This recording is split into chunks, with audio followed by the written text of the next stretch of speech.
중국한테 가속도로 먹힐 생각, 한국이 중국화되어 가고 있다고 누가 그러던데, 누가 그러는 게 아니라 이미 나오고 있어. 이런 얘기하면 여러분들이 듣기 싫어하는데, 여러분들 중국은 이미 한국 사회에 깊숙하게 들어와 있어요. 그러니까 내 방송을 보는 사람들은 어느 정도는 뭐 알지, 솔직히 내 방송에 전 국민이 관심 있는 건 아니잖아. 모르는 사람들은 몰라. 중국 사람들이 얼마나 이 한국 사회에 들어와서 한국 사회에 돈도 털어가고 사업도 털어가고 사람들을 컨트롤하고 있고 이런 것들이 점점 만연되고 있는데 사람들이 몰라. 관심도 없어. 근데 이런 얘기하면 또 에이 막 또 듣기 싫어해. 막 악플 달려. 막 중국이 뭐 그런 능력이 어딨어 막 이러면서. 전 전치 초보라서 잘 모르는데 중국이랑 친하고 친중이 되는 게 왜 위험한 건가요? 이거를 누군가가 당신한테 몇 마디로 설명해 줄 수 있는 사람은 없을 거예요. 그냥 님이 일단 내 차이나 뉴스 좀 이렇게 좀 다 봐. 좀 그걸 좀 다 이렇게 쭉 봐요. 시간이 필요해. 범위가 너무 커. 자 봐봐. 일단 뭐 그냥 간단한 거 몇 개만 얘기해보자. 그러면 일단 중국이랑 너무 이렇게 친하게 지내고 서로에게 뭐 이렇게 너무 오픈을 하잖아. 일단 중국의 산업들이 한국의 산업을 다 무너뜨려요. 왜냐? 한국은 인건비로 생산력으로 여러 가지로 중국한테 안 되거든. 그래서 한국의 기존의 나라를 지탱하고 있던 산업들이 다 망가지고 우리는 중국산을 쓰게 될 거야. 한국인들이 일자리가 사라진다 이거지. 이거는 근데 극소수의 한 부분이야. 예를 들어서 요즘 제가 진짜 많이 다루고 있는 음식 문제를 생각해보자. 중국에 음식 관련 위험한 음식들이 엄청 많아요. 방부제를 엄청 많이 뿌린다든지 농약을 엄청 많이 쓴다든지 기준치 초과되는 배수가 10배, 20배야. 그런 음식을 장기적으로 먹게 되면 수명도 줄어들 뿐만 아니라 암이라든지 여러 가지 질병들을 60 한창 살 나이에 그때부터 이제 막 관 꽂고 삽입하고 살아야 돼. 그런 음식들이 만약에 한국으로 검열 없이 정말 장벽 없이 막 들어온다고 생각해봐. 님들은 지금까지 그냥 편안하게 산 거 같죠? 님의 건강이 그냥 님이 알아서 지켜낸 거 같죠? 그거 누군가가 그런 불량식품들을 막고 있어가지고 당신이 지금까지 건강하게 자란 거야. 그거 그냥 온 거 같아? 우리가 중국 뉴스를 통해 여러분들 중국 뉴스, 중국 관련된 기사들을 보잖아요. 중국을 아는 것뿐만 아니라 전 세계 흐름을 다 알 수 있어. 왜? 전 세계 지금 모든 흐름이 중국이랑 연관 없는 게 없거든. 그리고 봐봐. 중국이 만약에 또 한국이랑 친하게 지내면서 중국 자본이 한국에 또 많이 들어오게 된다면 뭘 제일 먼저 컨트롤할 것 같아? 언론을 컨트롤해. 언론. 왜냐? 언론이 사람들을 세뇌시키거든. 언론을 컨트롤해. 그럼 여러분들이 지금 즐기고 있는, 여러분들이 지금 하고 싶은 말 다 하면서 그냥 자유를 누리는 거, 이거 그냥 공짜로 온 것 같아요? 나중엔 지금 님의 이런 자유가 없어져. 자유가 없어진다니까? 너 지금 그냥 말하고 싶은 거 다 말하면서 살아있는 게 당연한 것 같아? 근데 그런 중국 정부 속에서 중국인들은 잘 살고 있지 않나요? 오늘 주제가 이거야. 지금 그런 체제 안에 중국인들이 어떻게 살고 있는지 오늘 주제가 그거야. 이렇게 이어지나? 우리나라 사람들이 왜 위험해진다는지 뜻이 이해가 안 가. 그냥 우리도 친하게 지내면 안 되지 않나? 진짜 너무 뭐라 해야 될까? 너무 순진하다고 해야 되나? 자, 중국이 또 한국한테 주는 피해 중에 한국의 지적 재산권, 저작권 이런 것들을 한국한테 피해액이 어마어마해. 그러니까 한국의 우리가 열심히 만들어낸 드라마와 영화와 책이든 아니면 뭐 한국의 음악이든 그것들을 중국 새끼들은 그걸 저작권료를 안 내고 마음대로 훔쳐가서 보고 있어. 이게 한국 산업에 얼마나 큰 피해가 되는지 알아 몰라. 그러니까 여러분들 심각해요. 진짜 주위에 어느 정도 자산이 있는 친구들 보잖아. 자산이 일단 한 30억 이상 올라간다. 한 30억, 50억 요 정도 올라가는 친구들 보면 지금 이민 생각하고 있는 주위에 지인들이 되게 많아요. 오늘 내가 가져온 기사 중에 간단하게 한 게 이거 봤어요? 여러분들 간첩이 없을 것 같죠? 간첩, 중국 간첩 한국에 득실득실해요. 자, 돈 줄게 현역 군인 포섭, 한미훈련 정보 수집한 중국인 체포. 이 기사 봤어요? 방첩사 3월 중 조직원 붙잡아 현역 장봉 사용, 오픈 채팅방에 접근, 포섭된 병사 스카이 카메라 반입, 국방망 게재된 자료 촬영해 전달, 중촉책 포섭 당시 중국군 소속 밝혀, 간첩죄 적용 제3국 확대 지적 나와. 이 기사 검색해서 보세요. 근데 여러분들 중국의 간첩들은요 한국에서 정기적으로 한 번씩 잡혀요. 근데 여러분들 문제가 뭔지 알아? 간첩법이 없어 한국에.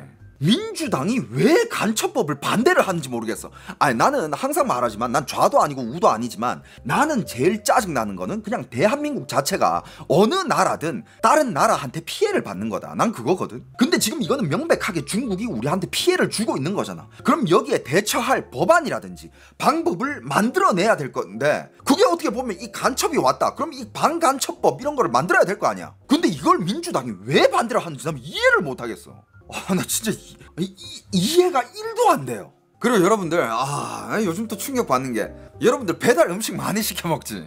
그 뭐냐 중국인 사업자 진짜 많아. 나 깜짝 놀랐어. 중국인이 운영하는 식당인데 음식은 뭐 무슨 국밥, 뭐 엄마 손맛 돼지국밥, 뭐 인생 돼지국밥, 뭐 한식이야. 근데 그걸 다 중국 사람들이 만들어서 팔아. 여러분들 나중에 배민으로 뭐 시켜 먹을 때 한번 보세요.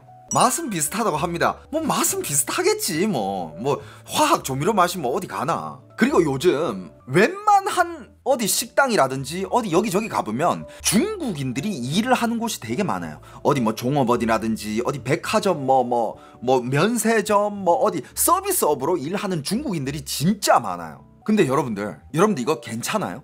아까 그 대학생 어디 갔어? 그러니까 너의 일자리를 다른 사람들이 외국인들이 와가지고 다 빼앗아 가. 너는 걔네들이랑 경쟁을 해야 돼. 너 괜찮아? 그리고 외국인들이 오랫동안 일했던 요즘 공사판 같은 데 있잖아. 좀 진짜 사람들이 하기 싫어하는 그 진짜 3D 직업들, 공사판, 노가다 이런데 거기는 이제 반장급, 팀장급들이 이제 중국 사람이야. 걔네들이 한국인을 뽑겠어? 아니야. 똑같은 중국인들 이끌어줘. 요즘 요식업도 마찬가지야. 원래는 식당 들어가서 알바로 시작했다가 식당 일이 어느 정도 눈에 보이네? 지가 직접 차려. 그래가지고 뭐 원래 한국 식당보다 돈을 더 벌어. 그러니까 많은 사람들이 제2 홍콩 이러는데 오늘 할 얘기 많다. 그리고 맞아. 뭐 테무 이런 것도 봤을 때 뭐 중국의 전자상거래 지금 한국에다가 물류센터 짓겠다고 하잖아. 중국의 싼 제품들, 그 제품들 물론 뭐 서민들이 그런 싼 제품들 써가지고 뭐 돈 아끼고 했다 하면 뭐 좋은 거야. 좋은데 한국의 제조업들이 다 망가져. 그리고 테무나 알리에서 솔직히 시켜본 사람들은 알 거야. 거기 질이 좋아? 그 질 좋은 물건들이 없어. 진짜 딱 싼 만큼 그 가격 그 정도만 값어치 하는 애들이야. 나 진짜 테무에서 딱 한 2번 정도 시켜봤어. 시켜봐가지고 뭐 신발장 시키고 옷걸이 시키고 그냥 뭐 이런 것들 저기 뭐 거치대 이런 거 한 개 시켜보고 했거든. 진짜 싸서 10,000원도 안 해. 그런 거 애들이. 근데 딱 시켜서 보잖아. 딱 그냥 그 값어치 하는 물건들이야. 질이 안 좋아. 근데 뭐 사람들마다 생각이 다르겠지만 나는 상관 안 해. 내가 싼 거 쓰고 내가 생활비 아낄 수 있으면 땡 아니야? 뭐 그런 사람들은 나 할 말 없는데 근데 좀 더 깊게 더 광범위하게 생각을 해보면 한국의 제조업이 무너져요. 다이소는 그래도 다이소에도 메이드 인 차이나 물건 많거든. 근데 다이소라는 그 브랜드를 걸고 그래도 중국에서 좀 엄선된 물건을 가져와서 파는 거고 테무 그거는 그 중간에 뭔가 좀 이렇게 걸러내는 과정 없이 그냥 여기저기서 막 와. 그냥 쓰레기가 올 때도 있어. 정말 못 쓰는 쓰레기가. 여러분들 예를 들면 뭐 홈플러스나 이마트나 뭐 코스트코나 이런 데를 왜 우리가 믿고 가서 거기서 쇼핑을 할까? 물론 시장 가면 더 쌀 수 있지만 왜 글로 갈까? 거기서 일단 물건들을 여기저기서 선별해서 들여오거든. 일단 한번 걸러지는 과정이 있어.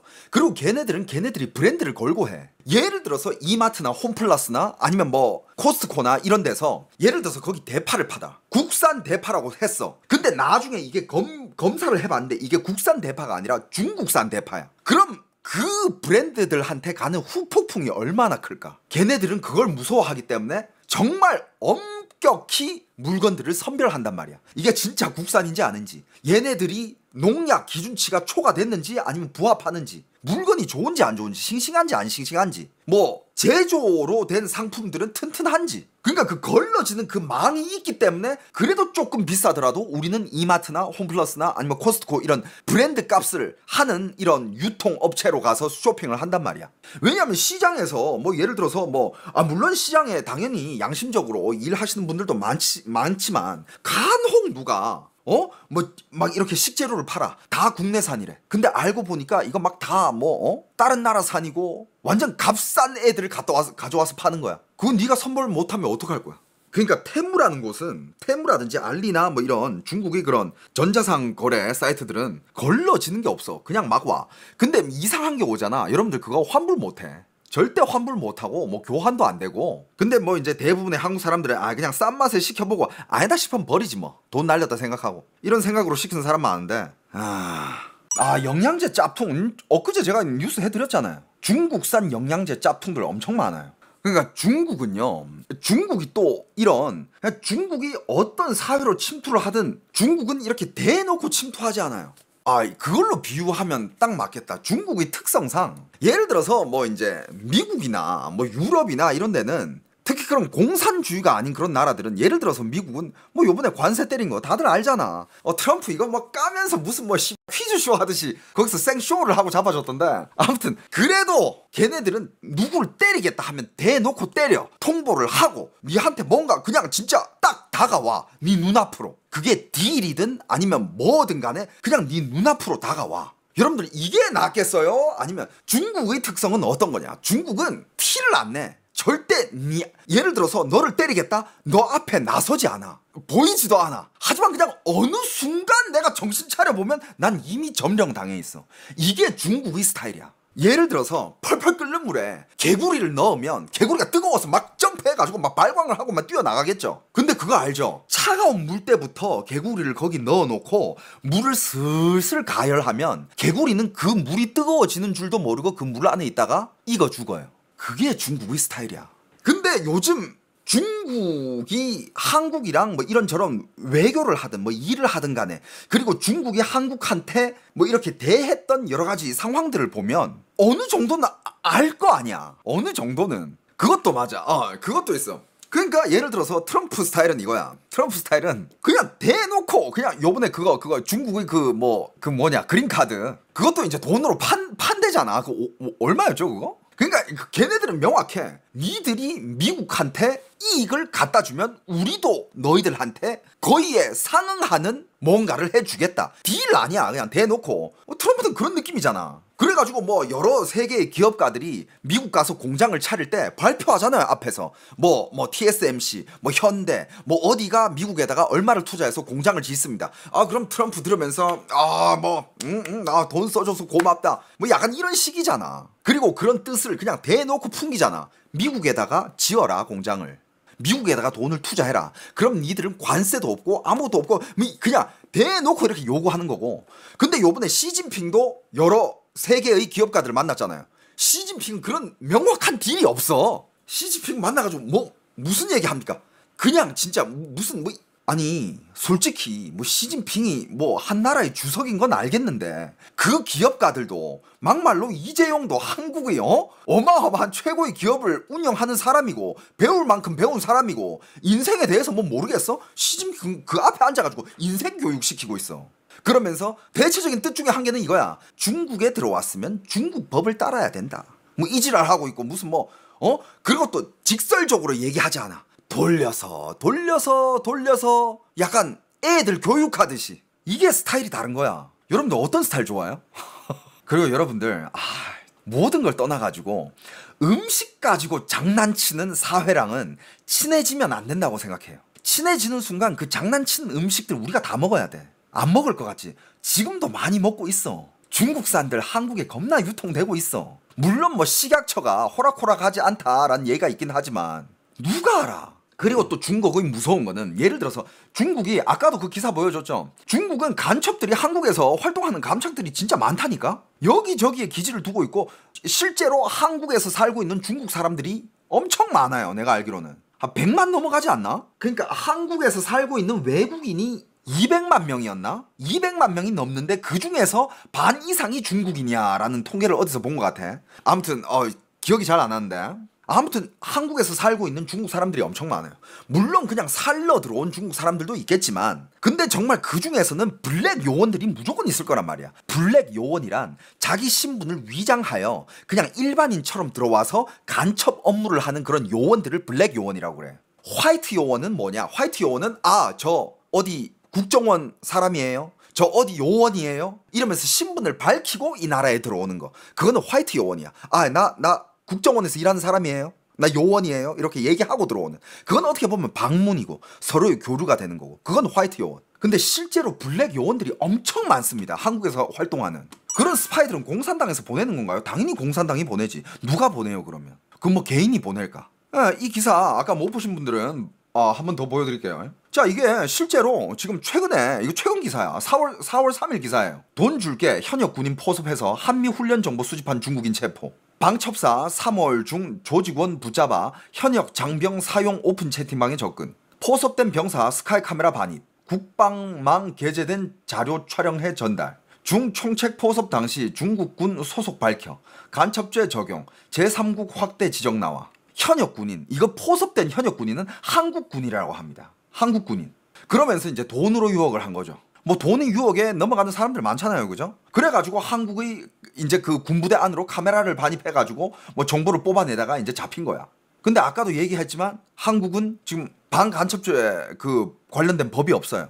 민주당이 반대하는 바람에 그 법을 못 만들고 있어. 난 그건 진짜 아직도 왜 반대하는지는 이해가 안 가요. 근데 여러분들 이거는요 별거 아니다. 이런 중국이 간첩 활동, 이거는 빙산의 일각이야. 이거 아무것도 아니에요. 중국의 진짜 제대로 된 간첩 활동은 여러분들 이거는 그냥 요원이 한 명 들어와가지고 뭔가 자료 수집하는 거. 이거는 중국의 리얼 정말 제대로 된 간첩 활동은요 세대를 뛰어넘는 간첩 활동이에요. 정말 세대를 뛰어넘는 간첩 활동이 중국의 진짜 무서운 점이야. 미국이나 한국이나 뭐 이런 그 정권이 바뀌는 이런 나라들, 5년마다 한 번씩 대선을 치르는 이런 나라들은 할 수 없는 게 매번마다 이게 정책이 바뀌고 정권이 바뀌면 할 수 없잖아. 근데 중국은 그게 아니야. 100년, 200년, 300년 공산당이 무너지지 않는 이상 그냥 독재당 그 뿌리가 계속 가는 거야. 그래서 걔네들은 어떤 계획을 세우냐? 걔네들은 무슨 뭐 3년 프로젝트, 5년 프로젝트, 걔네들은 100년 프로젝트를 세워요. 진짜 무서운 게 이거예요. 이거 무슨 영화 얘기하는 것 같죠? 이거 그냥 뭐 농담하는 것 같지? 진짜예요.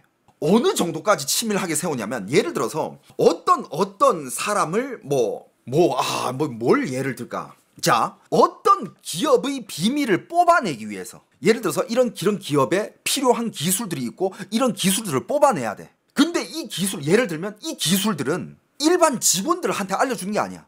이 가족들만, 이 내부 핵심 인사들만 알게 되는 거야. 그럼 이 핵심 인사들을 포섭을 하러 가겠지? 근데 만약에 그게 포섭이 안 된다. 어디까지 포섭하라면 이 사람들이 자식까지 포섭해. 그게 아들이든 딸이든 포섭해. 혹은 뭔가 이렇게 어느 정도까지 포섭을 하냐면 예를 들어서 딸이다. 그럼 남자가 접근해서 결혼을 하든가, 아니면 예를 들어서 아들이다. 그럼 여자가 접근해서 결혼을 하든가, 이렇게까지 긴 계획을 세워요. 나중에 이 자식이 그 가업을 물려받고 이미 결혼을 해가지고 애도 낳고 20년, 30년, 40년 살다 보면 누가 이 사람이 간첩인지 의심을 하겠어. 하지만 정말 그 수십 년짜리 간첩 계획은 진행이 되고 있고 지금도 진행이 되고 있습니다. 저는요, 제가 중국 관련된 뉴스를 하니까 저는 이런 이야기에 관심들이 많단 말이야. 중국의 내부 이야기, 정치 이야기, 뭐 내정 이야기부터 시작해가지고 여러 가지. 그러면 그런 것들을 많이 봐요. 그런 관련된 자료들을 정말 많이 봐. 근데 실제로 이런 일들이 있습니다. 미국에 중국 간첩이 많냐고요? 이거 한 개 보여드릴까? 이런 기사도 한 개 있던데 오늘. 미국 중국 주재 직원들의 중국인과 연애 성관계 금지령, 미인계 우려. 미국 정부가 중국 주재 정부기관 직원들에게 중국인과 연애 및 성관계 금지령을 내렸다고 AP통신 등이 3일 보도했다. 이 정책은 니콜라스 번스 전 중국 주재 미국 대사가 지난 1월 퇴임하기 직전 도입한 것으로 알려졌다. 여러분들, 이 사람들이 바보라서 이런 법을 도입할까요? 할 일이 없어가지고 함부로 연애하지 말라 그래, 이렇게 했을까? 이번 조치는 주 베이징 대사관을 비롯해 광저우, 상하이, 선양, 우한의 영사관과 홍콩, 마카오 영사관 등에 소속된 직원들이 대상이다. 이미 중국인과 사적 관계가 있는 미국 인력은 면제 신청을 할 수 있지만 면제 신청이 거부되면 관계를 정리하거나 자리에서 물러나야 한다. 이 조치는 중국 외부에 주재하는 미국 인력에는 적용되지 않는다. 이번 조치는 공식적으로 발표되지는 않았으며 중국 주재 미국 정부기관 직원들에게 구두 및 통신으로 전달된 것으로 알려졌다. 이를 위반한 직원은 중국에서 즉시 철수해야 한다고 한다. AP통신은 전 세계의 정보기관은 오랫동안 매력적인 남성과 여성을 이용해 민감한 정보를 얻어왔으며 이는 냉전 때 활발하게 이루어졌다며 기존에도 중국에 있는 미국 인력은 중국인과의 친밀한 관계를 보고하게 돼 있긴 했으나 명시적으로 금지하지는 않았다고 설명했다. 미국 정보 전문가들은 중국 정부가 미국 외교가에 접근해 정보를 빼내기 위해 미인계로 포섭하는 수법을 적극 활용하고 있다고 지적했다. 이 같은 조치는 최근 몇 년 동안 무역, 기술 등을 둘러싼 미국과 중국 간의 긴장이 고조되고 있음을 보여준다.